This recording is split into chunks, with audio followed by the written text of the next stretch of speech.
E nós estamos aí dando início à temática Crescendo em Santidade, onde nós vamos estar abordando aspectos relacionados à santidade, né? E aquilo que a palavra de Deus ensina sobre o que é ser santo, sobre a santificação, sobre a santidade. Nós vamos ter aí no mínimo 3 meses de aulas onde nós estaremos trabalhando essa temática da santidade. Vai ser um tempo de muito crescimento e de aprimoramento nesse poderoso e importante aspecto da vida cristã, que é a santidade. Para a gente já poder começar aqui falando sobre esse assunto, a primeira coisa que a gente quer frisar é que quando a gente fala de santidade, nós estamos falando de um assunto bíblico. Nós não estamos falando de uma modinha, nós não estamos falando de algo que era comum aos crentes antigos, nós estamos falando de um assunto bíblico. Santidade é um assunto bíblico. Santidade não é uma invenção humana, né? Santidade não é um termo do evangeliquez, né? Porque existem termos que são do evangeliquez, né? Varão, varoa, como é que fala ali, tá cheio do poder, canela de fogo. Não, isso não é um termo do evangeliquez, isso é um termo bíblico. Santidade é um assunto bíblico. E para a gente poder justificar isso, à luz da palavra de Deus, nós separamos aqui alguns versículos que fortalecem esse entendimento de que santidade é um assunto bíblico. Vamos ler aqui algumas passagens então. No Salmo de número 30, a gente vai falar aqui primeiro, vamos deixar as perguntas para o fim, para a gente poder gravar bem esse vídeo, para que outras pessoas também possam aí tirar proveito dele. Então vamos lá, Salmo 30, versículo 4, nós lemos assim: Cantai ao Senhor, vós que sois seus santos, e celebrai a memória da sua santidade. Salmo 30, versículo 4. Estamos falando de quê? De santidade. Claro que aqui, primeiramente, falando da santidade de quem? De Deus, porque Deus é santo, ok? Deus é santo, isso não pode ser esquecido. E aqui fala, celebrai a memória da sua santidade. Mas veja que tem aqui um adendo interessante, que diz, olha, cantai ao Senhor, vós que sois seus santos. Vós que sois seus santos, cantai ao Senhor e celebrar a memória da sua santidade. Então, nós somos os santos de Deus, celebrando a memória da santidade do Senhor. Em Efésios 4, versículo 24, nós lemos o seguinte: E vos revistais do novo homem, que segundo Deus é criado em verdadeira justiça e santidade, conforme Efésios 4, 24 diz. E vos revistais, quando a gente vem para Cristo, quando a gente começa a nossa caminhada com Deus, nós nos tornamos uma nova criatura, né? Nós nos tornamos um novo homem, nós nos tornamos uma nova mulher, nós nos tornamos uma nova pessoa em quem?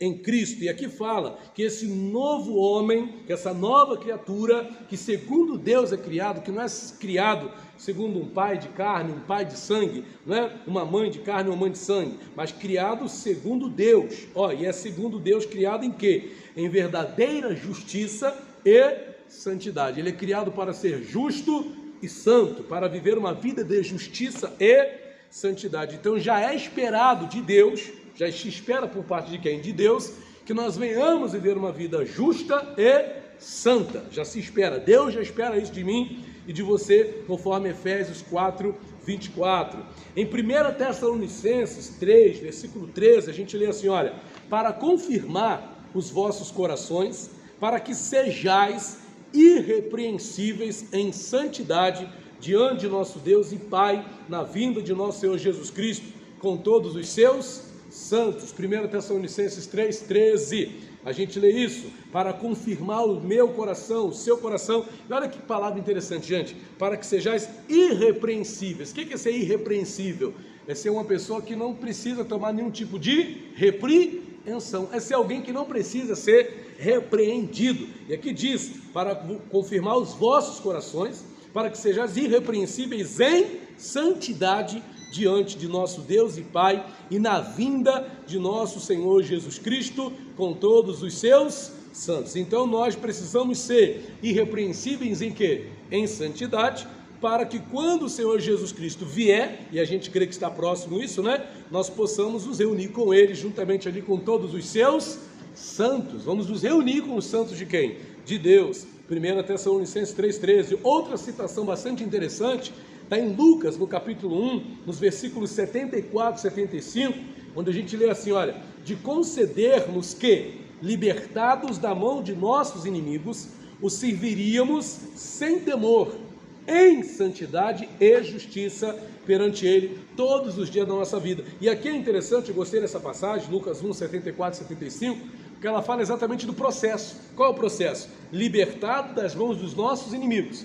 Todos nós aqui fomos libertados das mãos dos inimigos, seja ele, a vida de pecado, seja ele Satanás, sejam os demônios, sejam os vícios, nós fomos libertados das mãos dos nossos inimigos. E para que fomos libertados da mão dos nossos inimigos? Para os servirmos sem temor, sem medo, sem ser o quê? Oprimido, sem viver aprisionado, pela insegurança, pelas dúvidas e pelas incertezas, e também para vivermos em santidade e justiça perante Ele todos os dias da nossa vida. Então, para viver perante Ele todos os dias, qual é a condição na qual eu e você devemos viver diante de Deus todos os dias da nossa vida, servindo sem medo, sem ser dominado pelo medo, com prazer, com alegria, em santidade e justiça perante Ele todos os dias da nossa vida. Então, eu estou citando aqui alguns versículos para mostrar o quê? Que a santidade é um assunto bíblico. Santidade não é jargão de igreja. Santidade não é evangeliquez, eu estava falando aqui antes. Santidade não é uma teoria, sei lá, que as pessoas têm na cabeça. Quando fala de santidade, as pessoas criam tanta coisa na cabeça. Então veja, santidade é um assunto bíblico, ok? É um assunto bíblico. E detalhe que quando a gente fala de santidade, Deus vive em santidade, Deus é santo. Os querubins, os serafins estão diante dele declarando que ele é o quê? Santo, santo, santo é o Senhor dos exércitos. Nosso Deus é santo, não há dúvida alguma da santidade de quem? De Deus. Ele é santo, ele é separado. Vamos falar sobre essa definição da palavra santo, da palavra santidade. Mas nós cristãos, nós temos os slides disso preparados, mas nós cristãos também somos chamados de quê? De santos. Inclusive mostrei isso aqui no Salmo 30, versículo 4. Vós que sois seus santos, celebrai a memória da sua santidade. Nós também somos chamados de santos. Você também é chamado de santos. Aqui em Efésios 1, no versículo 1, a gente lê assim, olha: Paulo, apóstolo de Jesus Cristo, pela vontade de Deus, aos santos que estão em Éfeso e fiéis em Cristo Jesus. Veja, aos santos que estão em Éfeso. Hoje não é comum a gente falar, aos santos que estão lá na igreja do Nazareno Central de Volta Redonda, aos santos que estão lá na igreja do Nazareno em Grão-Pará, aos santos que estão lá na igreja do Nazareno, no Retiro, no Açude, no Ciderlândia. A gente não fala assim, a gente fala aos irmãos, aos crentes, mas poderíamos sim chamar aqueles irmãos de quê? De santos. Aos santos que se reúnem ali naquela denominação, aos santos que se reúnem ali naquela igreja, Paulo chamava dessa forma. Olha, Paulo, após Jesus Cristo, pela vontade de Deus, aos santos que estão em Éfeso. Tem um outro termo que Paulo também usava, que era santificado. Aos santificados, os que foram santificados.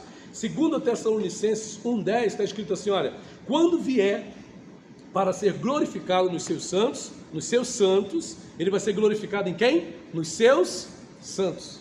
Ele vai ser glorificado nos seus santos. Ele vai ser glorificado naqueles que foram separados, para aqueles que aceitaram viver uma vida de santidade, para aqueles que foram santificados. Ou seja, ele vai voltar, ele vai vir para ser glorificado nos seus santos. Então o cara que não estiver vivendo em santidade, ou não estiver nessa separação, nessa condição, vai ser difícil para ele viver essa experiência, Porque quando o Senhor vier, ele vai vir para ser glorificado nos seus santos e para se fazer admirável naquele dia em todos os que creem, porquanto o nosso testemunho foi crido entre vós. 2 Tessalonicenses 1:10. Ele vai ser glorificado nos seus santos, e nós precisamos ser esses santos nos quais o Senhor também vai ser glorificado.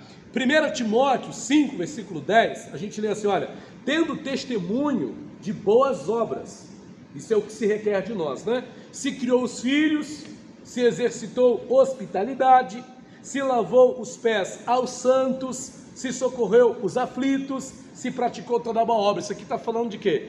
Do que se requeria das viúvas. As viúvas, as mulheres que perdiam seus maridos e eram cristãs, elas iam ser acudidas pela igreja se elas tivessem criado os filhos, se elas tivessem exercitado hospitalidade, se elas tivessem lavado os pés de quem? Dos santos, se elas tivessem socorrido os aflitos, se elas tivessem praticado toda boa obra. Mas está aqui, isso aqui vale para todos nós, né? Se lavou os pés aos santos. Quem são os santos? Está falando dos santos da Igreja Católica? Está falando de quê? Está falando de nós, cristãos, daqueles que foram lavados e remidos pelo sangue de Jesus, né? E aí, a gente tem aqui uma coisa que Deus até me tocou aqui no coração na hora que eu estava preparando essa aula, para a gente acrescentar, que quando a gente fala de santo, né, apesar do que a Bíblia fala de ser de santo, de santidade, de santificação, a gente vai ver mais alguns aspectos aí, o que comumente se pensa sobre santidade? O que comumente se pensa sobre ser santo? Primeiramente, quando fala de ser santo, quando fala de santidade, se pensa que é algo relacionado ao tipo de roupa que se veste. Ah, aquele ali é santo, por quê? Porque ele veste aquele determinado tipo de roupa, ou seja, porque ele anda com aquela camisa presa até o pescoço, com aquele blusão até aqui, então ele é santo. Não, é santo por quê? Porque aquela mulher, ela usa aquele vestidão do pescoço até os pés, cobre tudo, não é? Não fica nada aparecendo, então essa pessoa é o quê? É santa. Então muitas das vezes se relaciona santidade, se relaciona ser santo ao tipo de veste que alguém usa, ao tipo de roupa que a pessoa usa, e a pessoa pensa que aquilo é que vai fazer dela uma pessoa santa, uma pessoa separada, e a gente sabe muito bem que não é isso. Tem muita gente por aí, infelizmente, que está vestido dos pés à cabeça, que não vive uma vida de santidade, que não vive uma vida separada, que não é uma pessoa santificada por Deus, ou até na verdade Deus quis santificar essa pessoa por uma ação do Espírito Santo, mas a pessoa não procurou manter-se nisso. Então não depende da veste, da roupa que a pessoa usa, da vestimenta que a pessoa tem, não é isso que vai definir aquela pessoa ali é santa. Olha só a roupa que ela veste, aquela pessoa ali é santa, olha só o cabelo que ela não corta, não é? Ou a maquiagem que ela não usa. Então essa pessoa é uma pessoa santa. Isso não é o padrão de santidade à luz da palavra de quem? De Deus. Outra coisa que as pessoas pensam quando a gente fala sobre ser santo, sobre santidade, é que santidade ou ser santo está relacionado a uma determinada denominação onde alguém congrega. Ah, porque tem uma denominação que lá as pessoas vivem fazendo jejum 24 horas por dia, tem uma denominação onde o povo lá não sai do monte, tem uma congregação onde todo mundo lá tem que seguir aquele rito, tem que seguir aquela norma, aquela doutrina ali, porque quem pratica aquela doutrina daquela denominação é uma pessoa santa. É isso?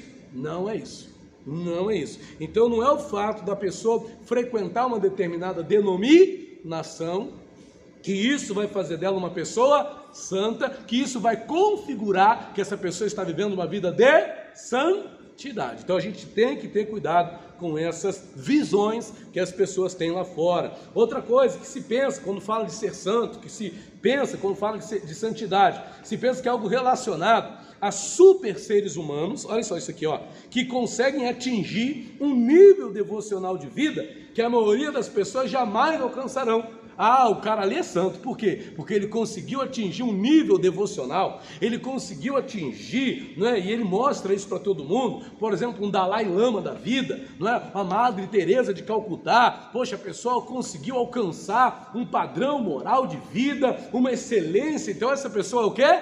Santa. Ah, o padre, o melhor Papa, né? O Papa é o Papa, então, poxa, ele é um homem santo? Não necessariamente. Então a gente tem que ter cuidado com essa questão. Santidade não está relacionada a ser um super ser humano. Santidade não está relacionado a ser alguém que alcançou um nível devocional que a maioria das pessoas jamais vai conseguir alcançar na vida. Santidade não está relacionada a isso.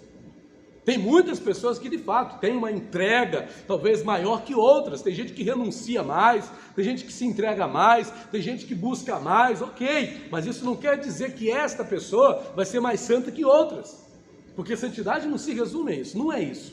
Se a gente for levar por esse pé, ninguém vai ser santo, poucos o serão. Então, santidade não está relacionada a ser um super ser humano que não comete erros, que não comete falhas, que não comete pecado, que faz tudo certo, que segue um perfeito padrão moral de vida. Ah, essa pessoa é uma pessoa santa, porque olha a vida, olha, é perfeita. Não, isso não existe, gente. Porque todos nós somos sujeitos a quê? A falhar. Se alguém diz que não peca, já está pecando só por dizer que não peca. Então, santidade, às vezes, a pessoa é uma pessoa humilde, tem lá as suas fraquezas, tem lá as suas debilidades, mas é uma pessoa que procura viver em temor a quem? A Deus. É uma pessoa que muitas das vezes tem ali suas falhas, suas fraquezas, mas está procurando viver em obediência à vontade de Deus, consegue manter uma certa integridade a Deus. Essa pessoa é uma pessoa santa, foi santificada por quem? Por Deus, ainda que não seja um super ser humano. E detalhe, que a gente muitas das vezes costuma olhar para determinados líderes, inclusive evangélicos, né? A gente vê um determinado líder evangélico que está em crescimento, que a sua denominação está florescendo e tal, e a gente pensa, poxa, esse homem, um homem santo, aí daqui a pouco sai um escândalo envolvido esse mesmo homem, que é líder de uma grande religião, não é? Teve um grande religioso aí do Brasil aí, que as pessoas iam até ele, não é? João, não sei do que as pessoas iam até ele, tinham ele como um santo, e mesmo pessoas do mundo evangélico também, líderes evangélicos, muitos têm como o quê? Como super seres humanos, como super santos, como homens santificados, não é? E aí a gente vai ver que não é nada daquilo, que não é exatamente aquilo que é ser santo. E me lembra que agora vem à mente, à memória, o termo santarrão, né, que também aparece muitas das vezes. Quando a gente fala de santidade, de ser santo, aparece o termo santarrão. O que é o santarrão? É aquele para quem tudo é pecado, é aquele para quem tudo é errado, é aquele que é o perfeito. Não, isso aí eu não faço, e aquilo eu não faço. Isso é visto na Bíblia como hipócrita. Os fariseus, não é, e escribas da lei, eles de certa forma, o termo não é utilizado por Jesus, mas a gente pode aplicar a eles, porque eles eram santarrões, homens que davam uma de super santos, de super crentes, de super filhos de Deus, mas que não tinham de fato aquela comunhão com Deus que justificasse aquela axiologia deles acerca deles mesmos. Então a gente tem que ter cuidado com isso aí. Outra coisa que se pensa, é bem comum isso aqui, quando a gente fala de santo, as pessoas logo pensam onde? Nos santos ou nas imagens que são reconhecidas pela Igreja Católica. Então o cara pensa, santo é o São Benedito, santo é a Santa Fulana. As pessoas vão por esse caminho. Elas vão pelo caminho da idolatria, achando que aquela imagem é o quê? É um santo, não é? Pode até ter sido, em termos de fé, de caminhada com Deus, alguém santo, um Paulo da vida que virou São Paulo, um Pedro da vida que virou São Pedro, de fato foram homens santos, santificados. Poderíamos ter São Moisés, poderíamos ter São Josué, poderíamos ter Santo Elias, poderíamos ter Santo Enoque, mas não temos, só temos os do Novo Testamento. E os santos do Antigo? Poderíamos ter Santo Abraão, mas não temos, né? Então a gente tem que ter cuidado para não cometer esse deslize de achar que ser santo é ser como um santo da Igreja Católica, não é? E aí alguém frisou aquela frase, santo do pau oco, né? Só tem aparência, mas não tem nada de santidade por dentro. Outro termo que as pessoas pensam, né? Outra questão aqui, outro pensamento que as pessoas têm é que alguém que é santo é alguém que manifesta dons especiais, né? Então o cara ali tem um dom de cura, ou o cara tem um dom de expulsar demônios, ou o cara tem um dom de curar os enfermos, ou o cara tem ali um dom de falar em línguas, ou o cara ali tem algum dom espiritual. Ele é santo. Por quê? Porque ele tem aquele dom. Lembrando que a árvore não se conhece pelos dons, a árvore se conhece pelos frutos, gente. A árvore se conhece pelos frutos. Então não importa se expulsou. Aliás, Jesus deixou isso para nós, né? Mateus 7, se não me engano. Mas eu expulsei demônios em teu nome. Eu curei enfermos em teu nome. Eu profetizei em teu nome. São dons espirituais. Expulsar demônios é dom de poder, não é? Falei novas línguas e profetizei. Profetizar dons, não é? Quer dizer, as pessoas tiveram dons, mas elas vão ouvir o que do Senhor? Algumas pessoas ouvirão o quê? Apartai-vos de mim, vós que praticais a iniquidade. Ou seja, foram pessoas que manifestaram dons, sem contudo viver uma vida de santidade. Então a gente tem que ter cuidado. Não é porque alguém manifesta dons espirituais, não é porque a pessoa fala línguas estranhas, profetiza, ou expulsa demônios, ou cura enfermos, que essa pessoa pode ser classificada como uma pessoa santa. Ok, gente? Tem que ter cuidado com isso. Então, para a gente poder prosseguir, o que a gente fala então de santidade? Quais são, à luz da palavra de Deus, os termos fundamentais no estudo da santidade bíblica. Primeiramente, nós queremos falar sobre santificação. Detalhe, uma vez um pastor amigo falou sobre temos que viver em santidade. Eu não concordei com ele quando ele disse que nós temos que viver em santidade, porque santidade é um estado, a gente vai falar sobre isso. Nós temos que viver em santificação, que é um processo. O que cabe a nós é o processo da santificação. Nós estamos num processo para chegar a um estado de santidade. Quando fala, eu estou vivendo em santidade, você já chegou nesse processo? Você já alcançou esse estado final? A gente vai explicar um pouquinho isso. O que é santificação? É um termo bíblico que no Velho Testamento traduz várias formas da raiz hebraica kadosh. E no Novo Testamento deriva da palavra grega azo. O significado básico dos dois termos é separar, purificar, tornar santo, tanto no Novo quanto no Velho Testamento. As palavras santidade e santificação são praticamente permutáveis. Às vezes troca. Às vezes tem equivalência, e aí que a gente se enrola às vezes, mas há uma diferença, uma pequena diferença, uma singela diferença. Uma coisa é santidade, outra coisa é santificação, mas no geral o que significa?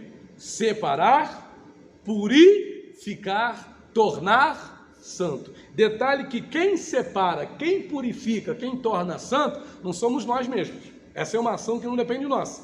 Não é eu que me separo somente. Essa ação é de quem? É de Deus. Não sou eu que me purifico apenas. É uma ação que procede de quem? De Deus. E tornar santo, quem separa, purifica, torna santo, é quem? É Deus por uma ação do Espírito Santo. Se não for assim, as nossas tentativas humanas, de alguma forma, vão parecer que está sendo uma ação de quem? De Deus. E tem muita gente que diz que está separado, eu me separo, eu me purifico, eu me torno santo. Irmãos, isso é uma coisa que não procede corretamente, certo?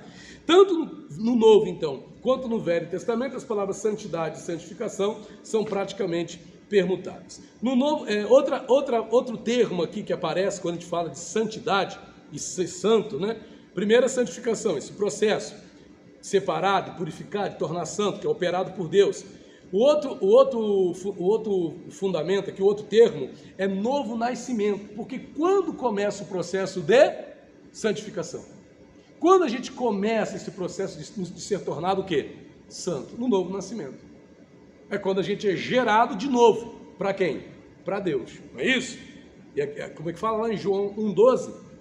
Portanto, a todos quantos receberam, Deus lhes deu o poder de serem filhos de Deus, os quais não nasceram da vontade da carne nem do sangue, mas da vontade de quem? De Deus. Deus lhes deu o poder de serem feitos filhos de Deus, a todos quantos o receberam. Então, a partir do momento que eu recebo a Cristo, que eu recebo a Jesus, eu sou tornado filho, filha de quem?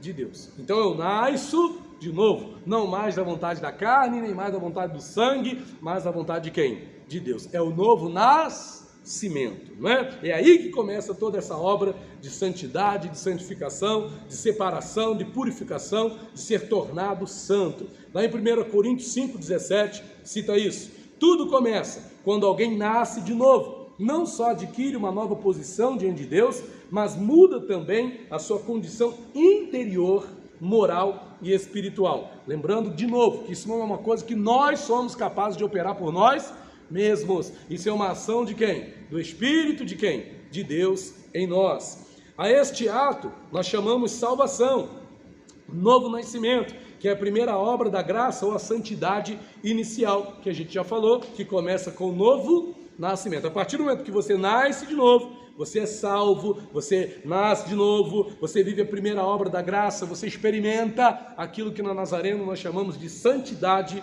inicial. O primeiro ato da santificação, do processo de santificação na vida do cristão. No entanto, Deus reservou muito mais para os crentes, né? Em 2 Coríntios 7,1, Paulo exorta os coríntios a prosseguirem até a inteira santificação. E inteira santificação é um termo fundamental na doutrina nazarena, ok? Nós temos algumas passagens que falam sobre isso, por exemplo, Romanos 5,5, Mateus 3,11, vamos ler aqui Romanos 5,5, para a gente deixar aqui um esclarecimento. Romanos 5, versículo de número 5, diz assim a palavra de Deus: e a esperança não confunde, Porque o amor de Deus foi derramado em nossos corações por meio do Espírito Santo que nos foi dado. Mateus 3, 11 e 12 também fala. 3, 11 e 12.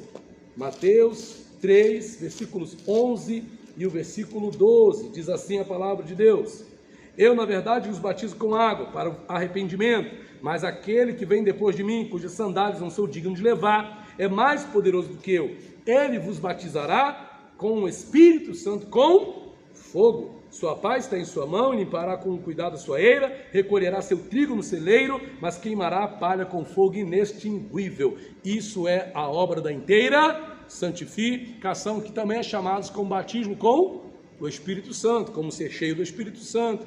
Cremos que a santificação é o ato de Deus. Volto a lembrar, ato de Deus, não é ato do ser humano, é ato de Deus. Cremos que a santificação, isso aqui está no manual da Nazareno, ok? O 10º artigo da Nazareno. Cremos que a santificação é o ato de Deus subsequente à regeneração, ou seja, ao novo nascimento. O que é a regeneração? É o novo nascimento.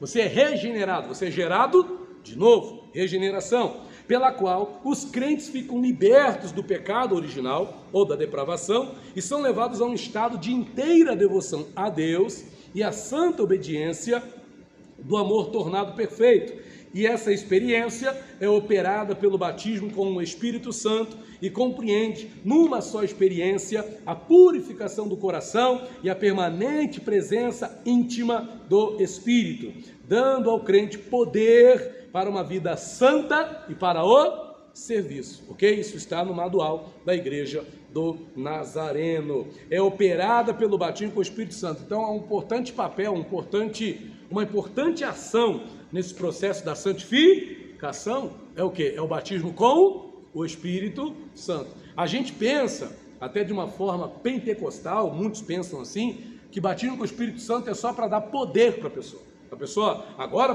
foi batizado com o Espírito Santo, porque está falando em línguas estranhas. Isso é uma forma de entendimento que eu tinha e muitos têm também, por aí. Mas o que eu aprendi, tenho aprendido? Que batismo com o Espírito Santo não é só para dar poder para o crente, é para santificá-lo, é para purificá-lo, purificar o seu coração, não é isso? Como diz aqui a palavra. Bom, é uma graça dada apenas aos crentes que a devem considerar como uma promessa da palavra, sentir a sua necessidade, crer, consagrar-se e orar pelo cumprimento na sua vida. Detalhe, o que é a santificação? É uma graça dada apenas aos crentes. Irmãos, tem uma palavra que me chama muita atenção, em João, se eu não me engano, capítulo 16, que diz que o mundo não pode receber. Está falando do Espírito Santo. O mundo não pode receber.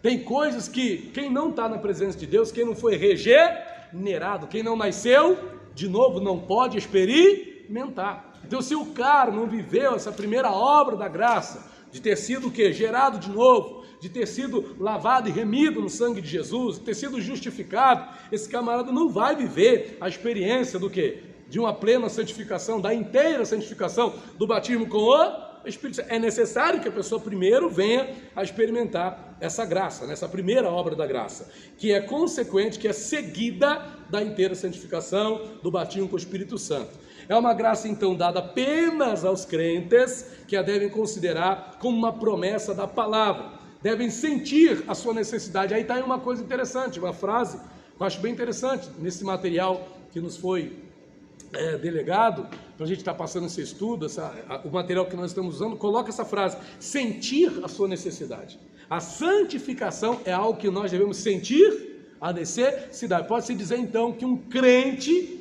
que está saudável, ele entende a necessidade de buscar cada dia mais uma experiência de santidade, uma experiência de santificação. Ele entende a necessidade de ser o quê? Santo. Veja que é diferente de uma coisa que é imposta. Você precisa ser santo, aqui você tem que ser santo, porque para ser santo tem que fazer isso, não pode fazer aquilo, não pode fazer aquilo, tem que fazer aquilo. Não, o crente que de fato é maduro e que está vivendo uma experiência saudável na fé, ele entende por ele mesmo: isso aqui eu não vou fazer, porque esse aqui atrapalha o processo de santificação. Ou seja, vamos na prática, não vou falar um palavrão.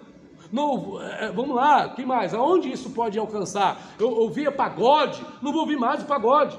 Eu tomava uma cerveja, não vou mais tomar cerveja. Eu andava com um certo tipo de pessoa que só falava palavrão, que só xingava e ficava olhando para a bunda das mulheres. Eu não vou fazer mais isso, porque isso atrapalha o processo da santificação na minha vida. Ou seja, o cara entende essa necessidade. Eu tenho necessidade de ser santo. Eu tenho necessidade de ver uma vida santa, ok? Então ele sente essa necessidade, ele crê nessa necessidade, ele se consagra, aí sim entra a oração, aí sim entra o quê? O jejum, que são meios da graça que vão auxiliar nesse processo de santificação, ok? Essa proximidade, a oração, o jejum, a ida no monte, a leitura da palavra, a participação dos cultos, são meios da graça. Que fazem o quê? Que potencializam, que reforçam essa necessidade de se santificar, de se separar para quem? Para Deus, né? Consagrar-se e orar pelo cumprimento na vida. Devemos buscar que isso se cumpra na nossa vida. Outro termo fundamental, gente, para a gente já ir concluindo aqui essa nossa aula de hoje, é a santidade. Santidade. O que é santidade? Santidade é qualidade, olha só, qualidade ou estado daquele que é santo, limpo do pecado e cheio do amor de Deus, derramado no coração pelo Espírito Santo.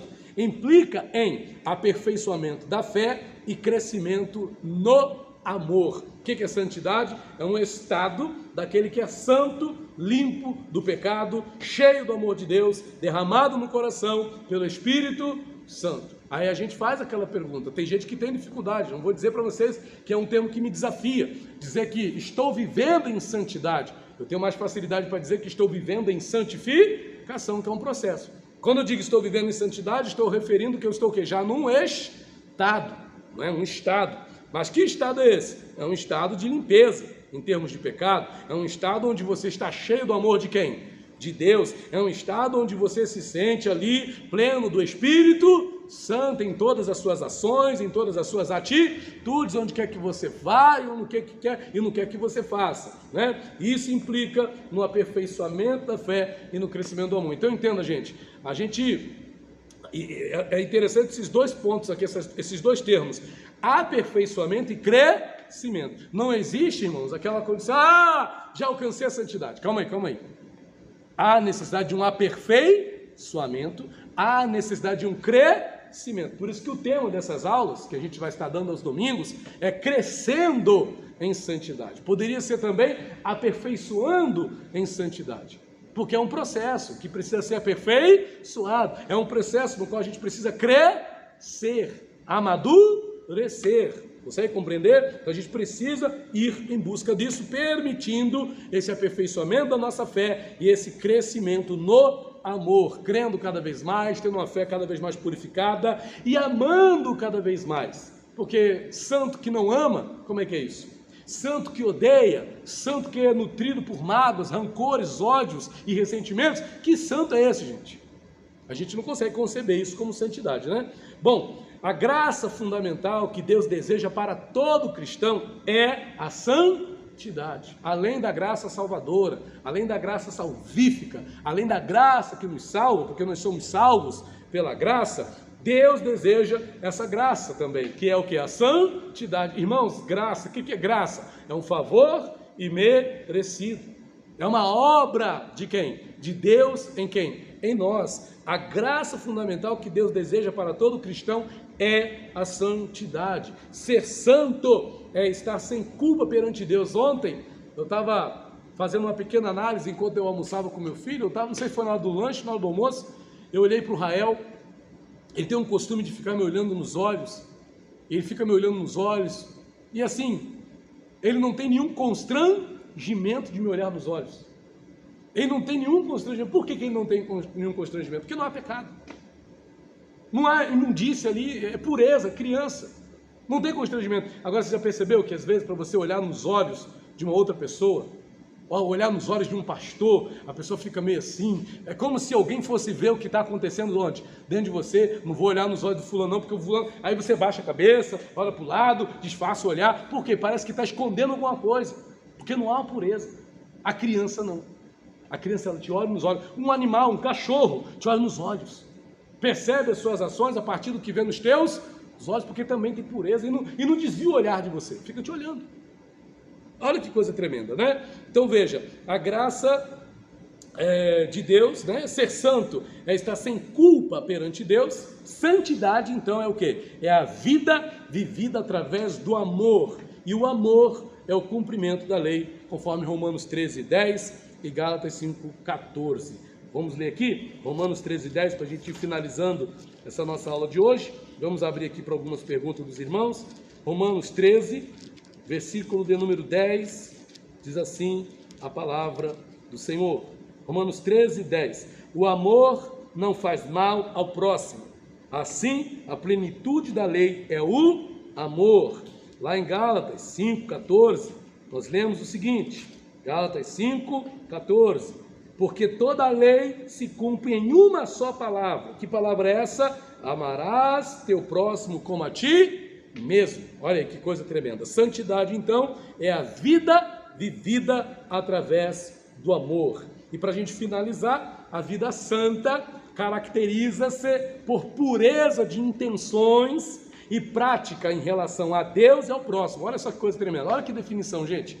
Pureza de intenções e prática em relação a Deus e ao próximo. Pureza de intenções em relação a uma mulher que não seja a sua.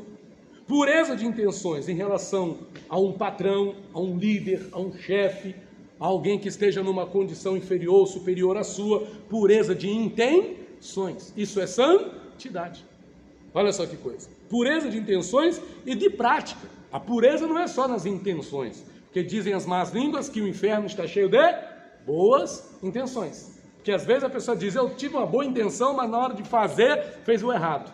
Se tem boas intenções na mente, tem que ter boas intenções práticas, não é? Isso é santidade. Esta vida, então, não é julgada pelo juízo acusador dos pecadores que estão sempre apontando o dedo. Você é crente, está fazendo isso, você é crente, está fazendo aquilo, você não diz que é santo, porque o padrão de santidade do mundo é esse padrão que a gente falou no início, é o padrão dos super seres humanos, é o padrão de uma imagem, é o padrão de um super líder religioso. Para essas pessoas existe o que é ser santo, elas não entendem o que é ser santo, não é por isso que a gente não pode ficar pegado nesse juízo, não é? Dos acusadores, pecadores que não conhecem o que de fato é viver uma vida de santidade. Mas por Deus, esta vida então é julgada pelo juízo de Deus, o único que conhece de fato os motivos e as reais intenções dos nossos corações. E ninguém melhor que Deus para saber se de fato estamos vivendo ou não uma vida de santidade, uma vida santa ou não. Amém? Deus abençoe. Essa foi a nossa aula de hoje. Alguém tem alguma dúvida aí? Quer perguntar alguma coisa? Fica à vontade, fale agora.